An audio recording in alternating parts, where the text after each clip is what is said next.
Good to see you. Welcome to Music at Noon. How are you all? You all good? If you're good, raise your hand. I won't ask about the rest of you. Okay. Live streaming again today, all around the world. Your face will show in Germany, and your face will show in China. And you okay sharing your face today? The part I can see, I can't see all of your face today. All right, so Music at Noon, November 10th, 2021. Well, guess what? This is concert number 876. I'm out of breath already.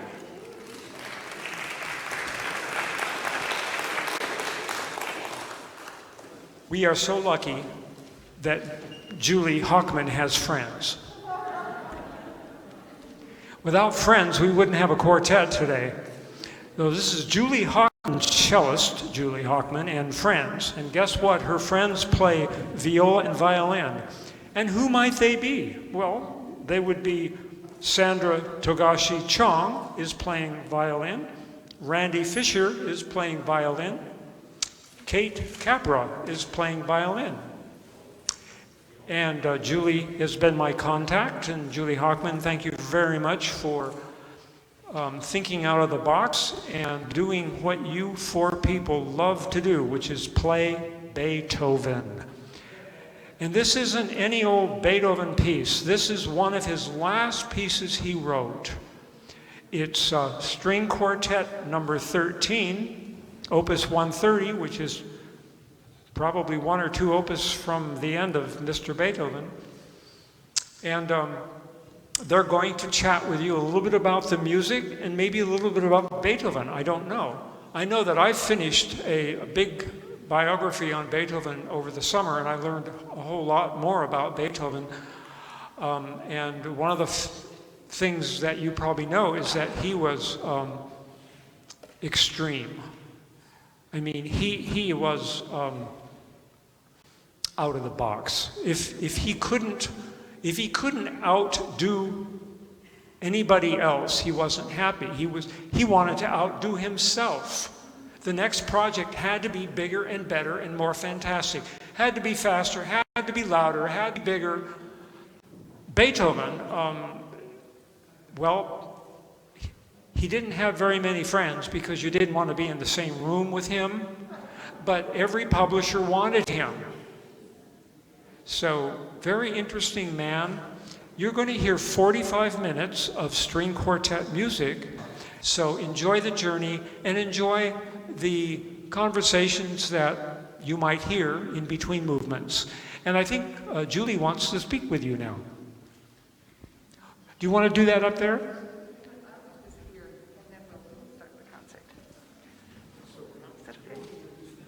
Yes, I will introduce everybody. Thank you so much, Brad. I just wanted to say that this is Julie Hochman and friends. You're in the right place. But as I thought about what I wanted to present today, it's really just a group of friends. There's no headliner here. This is a group that got together because we loved to play string quartets, and we particularly wanted to explore the late quartets of Beethoven. So my friends are here, we're all one group. We didn't start out planning to perform when we started playing some 4 years ago. We didn't start out with a plan to have the first violin and second violin switch. As you'll see today, we just started out as friends loving chamber music. So this is a result of that. And we will take the stage. Again, I'm Julie Hochman. We have Randy Fisher playing violin 1 first, and then Sandra Togashi Chong and Kate Capra on viola. Thank you for having us here today.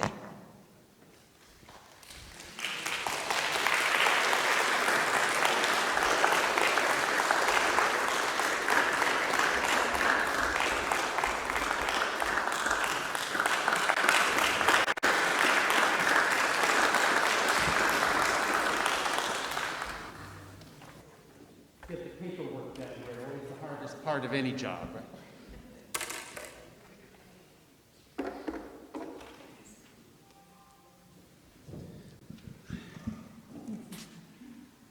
So greetings, thank you so much for being here. It's easy to think of familiar composers as icons and their music as just inevitable creations. But it didn't just come out their sleeves, especially in the case of Beethoven with his voluminous sketchbooks over the years. Composers are human beings who respond to relationships and circumstances, and that's especially the case with these late quartets of Beethoven. And I want to thank my colleagues that what a lifetime, these are the pinnacle of string quartet writing. And it's such a privilege to find other people who are willing to spend the time to really commit to exploring them. There's so much to be found. So after Beethoven finished his Ninth Symphony in 1824, he had 3 years yet to live. He didn't know that. But in those 3 years, all he wrote was string quartets, 5 of them. And that singular concentration over several years in itself was unique, not writing a variety of things at the same time, especially as Beethoven had not been particularly prolific in the previous decade once he had become stone deaf. So these quartets were 5 huge experiments, each one entirely different and full of innovations. For example, one of them had 7 movements that were played without pause. And they could be experiments because Beethoven now had a laboratory where his experiments could be expertly performed in a safe environment. Like, we feel your interest and welcome in these quartets, in these concerts, and so we play better. So you open up to opportunities. And there were 2 things that particularly made that laboratory for him. One was the musicians, a specific string quartet that had actually formed before Beethoven first arrived in Vienna in 1792, when he was 22. None of the quartet members were over 17 at that time, yet they were already together and rehearsing regularly, which was unusual at that time, both to have the same membership and to actually rehearse the music. And they've stayed together with mostly the same membership over the next 35 years and gave the premiere of all 16 of Beethoven's quartets and much of his other chamber music as well, probably more than 1/3 of Beethoven's works. The second factor was the first violinist quartet had created a new situation for performing music. It was specifically concerts specifically for subscribers who wanted to hear a concert of string quartets played in their entirety and in undistracted silence. Something we take for granted today, but it wasn't the case at the time. Public concerts were more entertainments. So Schimpanzig's quartet and their great idea in the concert format set Beethoven's imagination free to people who, on both sides of the stage, both to the players and to the people who would come to listen. So what would he write when he cut loose? And they were as stunned as we are today, these masterworks. One example of the experimental nature of these quartets, you'll hear soon in the first movement a series of fast notes that at first are aggressive and loud and fast, and then immediately slower and calmer and quieter, and then interrupted again by the fast notes, back and forth, like a real conversation among 2 people of contrasting character. Yet throughout, you'll hear Beethoven almost as if he's standing aside, commenting on all these goings on, with this simple theme you'll hear throughout the movement. A masterwork, right? The simplest of themes. It's all about the context in which they're set that makes them so profound. So I hope that sets you up for the conversational nature of this quartet that transcends the basic classical forms. They're there, but you're almost unaware of any form because Beethoven's imagination just flowers to it being set free. The complexities of the first movement and the third movement are then balanced by the second and fourth movement that are interludes to kind of reset your imagination for listening to the next, being ready for the challenges of the next movement. So thank you for being here, and I look forward to hearing some of your reactions afterwards of what you heard in this music.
My colleagues asked me to say one thing about this movement because it's my favorite movement in all of the chamber music literature.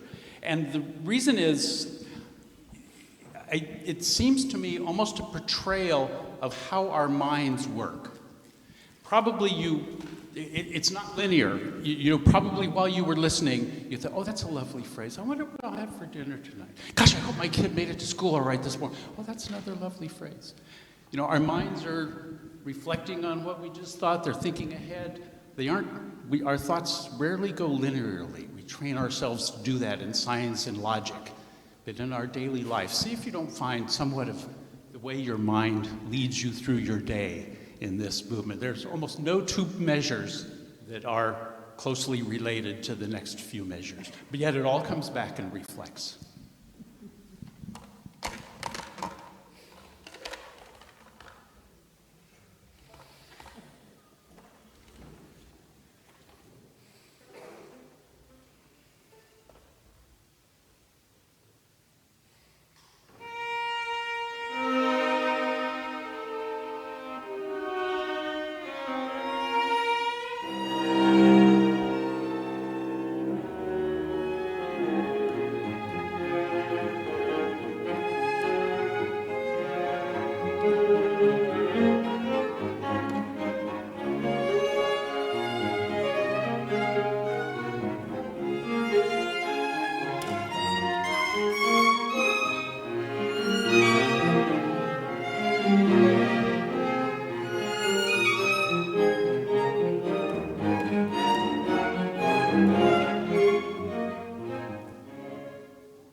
that fit right in with the way your mind works?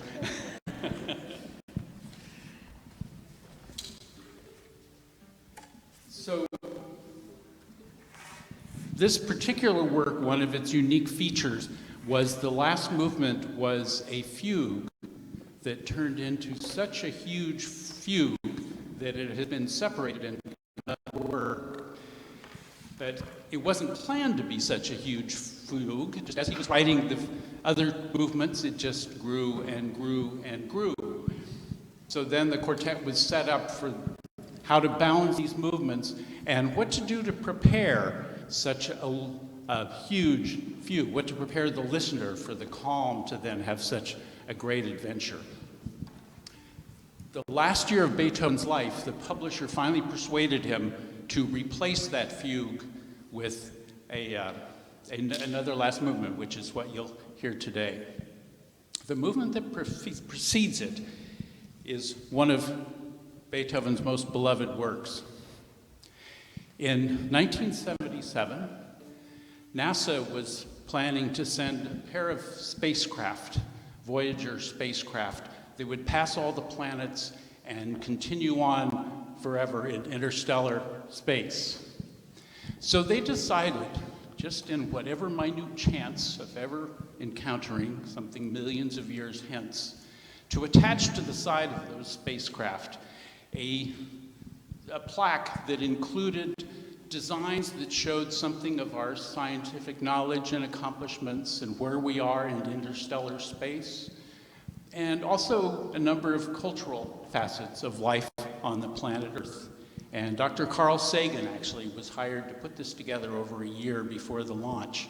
And he included simple sounds of Earth, from surf and thunder to the sounds of many animals, to having people make a greeting in 55 different ancient and modern languages, and then a range of the music from different cultures. So from the European culture, they included some music of Bach, Stravinsky, Chuck Berry's Johnny B. Good, and this movement from this Cavatina, played by the Budapest Quartet. I put on the stands in front a picture of that disc, that golden disc that has the designs on it and then also plays as a record and has on it the designs of how to use the attached stylus to hear what was on the record. So enjoy the voyage through the Cavatina. And then, by the way, the Voyagers are now 14 billion miles beyond Pluto.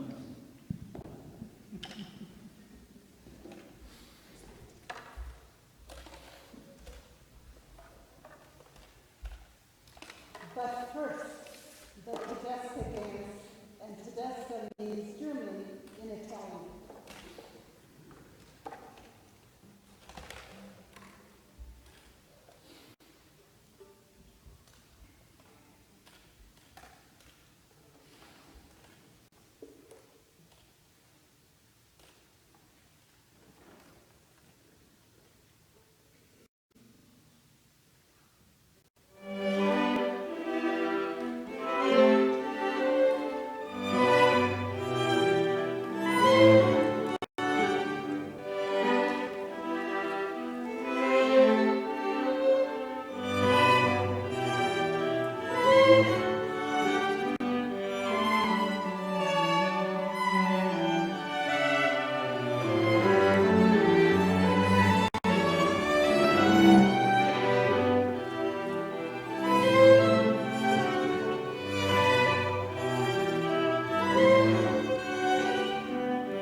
And you know that we pay them by the note, okay?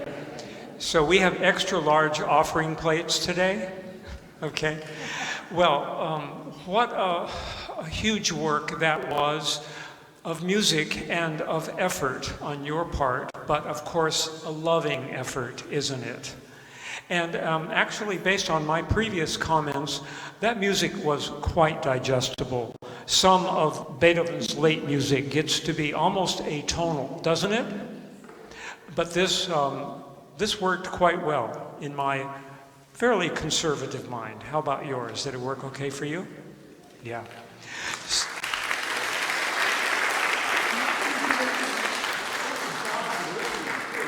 Yes. Well, yes, and let's call the names out again so that all around the world we know who they are. Violins, Sandra, Togashi, Chong. Who are you? Raise your hand.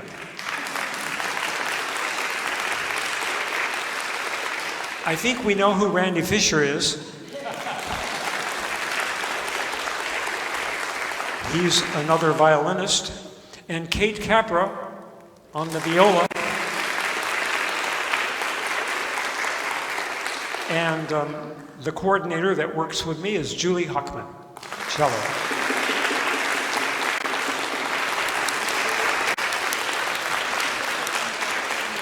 Good to see you all. Thanks for coming, and see you next time. Bye for now.